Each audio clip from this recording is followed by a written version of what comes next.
Hello everyone, this is Anita. Welcome back to our channel knowledge network. तो इस channel पर आज हम डिस्कस करेंगे CSDM यूनिवर्सिटी, जिसे कानपुर यूनिवर्सिटी कहते हैं, उसके बीएड सेकेंड सेमेस्टर के बारे में। ठीक है, कि इसमें कितने पेपर रहने वाले हैं और सबसे मोस्ट इम्पॉर्टेंट थिंग ये है कि इसमें जो पेडागोजी सब्जेक्ट हैं वो हमें कैसे चूज़ करने हैं और ये कितने कितने मार्क्स के आते हैं, हमारे इंटरनल और एक्सटर्नल। तो पहला देखते हैं कि इसमें कितने पेपर हैं। तो बीएड सेकेंड सेमेस्टर में जो हमारा रहता है वो 4 पेपर रहता है। पहला और दूसरा जो रहता है वो हमारा पेडागोगी ऑफ स्कूल सब्जेक्ट रहता है। ठीक है, और ये एक्सटर्नल 75 मार्क्स का होता है, इंटरनल 25 मार्क्स का होता है। एक्सटर्नल मत जो यूनिवर्सिटी पेपर कराती है वो 75 मार्क्स का आता है, जो इंटरनल हमारा कॉलेज पेपर कराता है वो 25 मार्क्स का आता है। सेम यही पेडागोगी सेकंड पेपर में भी होता है कि 75 मार्क्स का आपका एक्सटर्नल पेपर होता है और 25 मार्क्स का आपका इंटरनल पेपर होता है।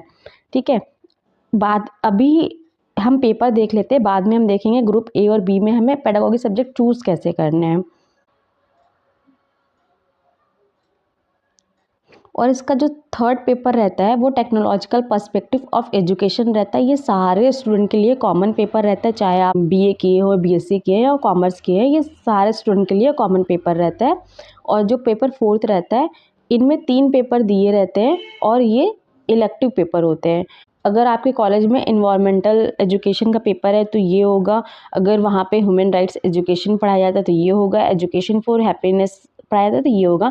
तो आप ये वहाँ पे कंफर्म कर लीजिएगा कि ये तीनों पेपर में वहाँ पे कौन कौन से पेपर हैं।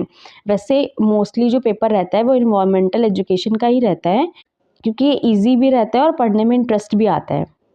अब बात करते हैं इनके मार्क्स की। तो इनका भी जो एक्सटर्नल पेपर होता है जो यूनिवर्सिटी कराती है वो 75 मार्क्स का होता है और जो इंटरनल होता है वो 25 मार्क्स का होता है। सेम आपका 4 पेपर में भी होता है, जो एक्सटर्नल पेपर होता है वो 75 मार्क्स का होता है और ये इंटरनल 25 मार्क्स का होता है। और एक बात और है, आपका पेपर सब्जेक्टिव हो या ऑब्जेक्टिव हो, ये यूनिवर्सिटी डिसाइड करती है। अभी तक तो ऑब्जेक्टिव पेपर ही होता आ रहा है, तो आप प्रिपरेशन भी उस हिसाब से करिए कि आप सब्जेक्टिव की तरह पढ़िए, क्योंकि पढ़ना आपको पूरा पड़ेगा, तब हम उसमें ऑब्जेक्टिव टाइप क्वेश्चन कर पाते हैं। क्योंकि हमें जब समझ में नहीं आएगा कि पेपर क्या है, तब तक हम उसके आंसर को कैसे करेक्ट करेंगे। ठीक है, तो ये हो गया इनके पेपर के बारे में कि इसमें 4 पेपर रहते हैं, 4 पेपर हैं। ठीक है, अब हम बात करते हैं इसके पेडागोजी जो सब्जेक्ट है वो कैसे चूज़ करेंगे। और यहाँ 50 नंबर का जो ये मार्क्स मिलता है, यह आपका 4 वीक्स प्रैक्टिस टीचिंग पे मिलेगा, जो प्रैक्टिकम वर्क होता है। ठीक है, और जो यहाँ पे ग्रेड दिए होते हैं, ये ग्रेड भी आपको कॉलेज की तरफ से ही मिलता है, जो प्रोफेशनल डेवलपमेंट का पार्ट रहता है। तो हम देखते हैं कि पेडागोजी सब्जेक्ट कैसे चूज़ करने होते हैं। जो हमने ग्रेजुएशन में सब्जेक्ट लिया होता है, जिससे हमने ग्रेजुएशन की होती, लास्ट ईयर में जो ग्रेजुएशन के सब्जेक्ट होते हैं, उस आधार पे हम पेडागोजी स्कूल सब्जेक्ट को चुनते हैं। पेडागोजी सब्जेक्ट का अर्थ होता है टीचिंग, यानी शिक्षण। जो भी सब्जेक्ट हमें पढ़ाना होता है हम उसके टीचर बनते हैं, तो वही सब्जेक्ट हम चुनते हैं और वो सब्जेक्ट हमारे ग्रेजुएशन के लास्ट ईयर में होने चाहिए। यहाँ पे दिया गया है note, student have to select any 2 pedagogy paper from the following group ABC।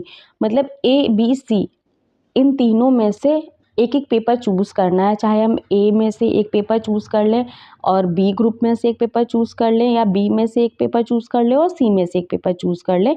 हमें सेम ग्रुप से सेम पेपर चूज़ नहीं करना है। लाइक ग्रुप A से हमें फिजिकल साइंस या कंप्यूटर नहीं लेना है, हमें अलग अलग ग्रुप में से पेपर को सिलेक्ट करना है।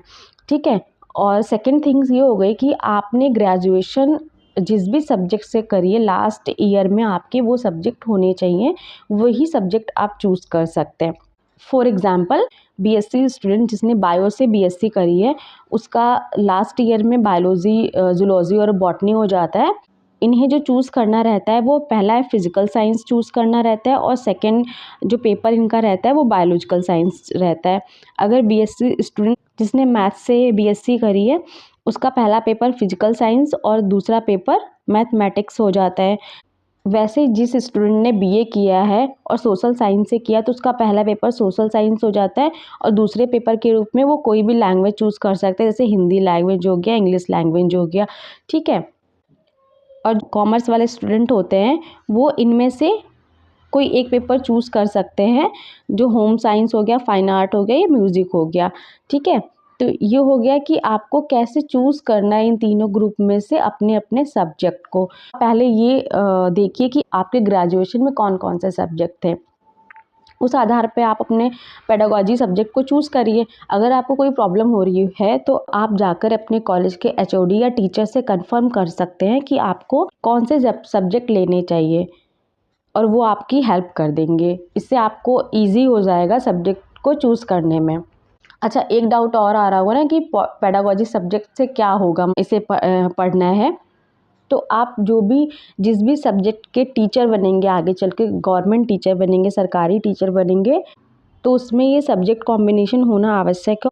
आई होप आपका पेडागोजी स्कूल सब्जेक्ट से रिलेटेड डाउट क्लियर हो गया होगा और आपको बीएड सेकेंड सेमेस्टर में सब्जेक्ट चूज़ करने में आसानी रहेगी। अगर आपको कोई प्रॉब्लम है इससे रिलेटेड तो आप हमें कमेंट बॉक्स में मैसेज कर सकते हैं, मैं आपका क्वेश्चन का रिप्लाई करूँगी। और बीएड सेकेंड सेमेस्टर की जो क्लासेस है वो जल्दी हमारे चैनल पे स्टार्ट हो जाएंगी, ठीक है। तो जो भी स्टूडेंट बीएड कर रहे हैं उनको बहुत ही हेल्प मिलेगी। अगर आप चैनल पर नए हैं तो चैनल को लाइक शेयर सब्सक्राइब ज़रूर कर दीजिएगा, जिस आने वाली वीडियो का जो नोटिफिकेशन है वो आपको समय से प्राप्त हो। मिलते हैं नेक्स्ट क्लास में। Till then take care, bye.